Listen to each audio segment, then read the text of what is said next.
Хөн хэлцэх хугацааны 31-ийн 1 байхаа. Нямбатар дарга бас нэг 31-13. яриалсан.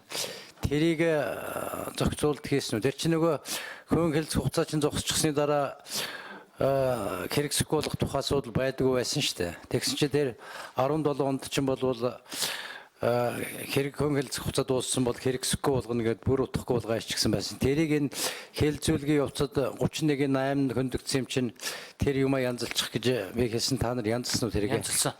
Аа, Янзалсан. болчихсон. Тэр чинь бол хүчингүй болох хэрэгтэй тийм ээ. Тий, хоёр хугацаа материалын хуулиараа гэмтэргийн ерөнхий хөө хэлцэх хугацаа эрүүг эрг үүсмэгц зогсчихж байгаа.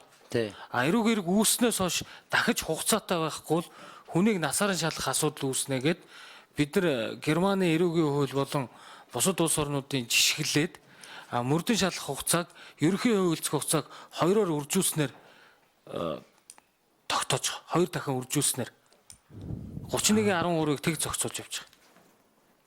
Өөрөөр хэлбэл дахиж хөө хэлцэх хугацааны тухай ярихдахгүй мөрдөн 13 биш 30 тэр 31-ийн чинь бүр нэг дээр нь байсан байхаа сайн зөргөө.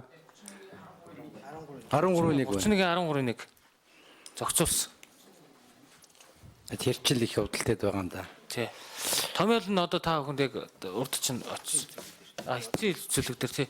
Ажлын хэсгээр үл яриад томьёол дээр тохирсон. За Бацаандан гişүн.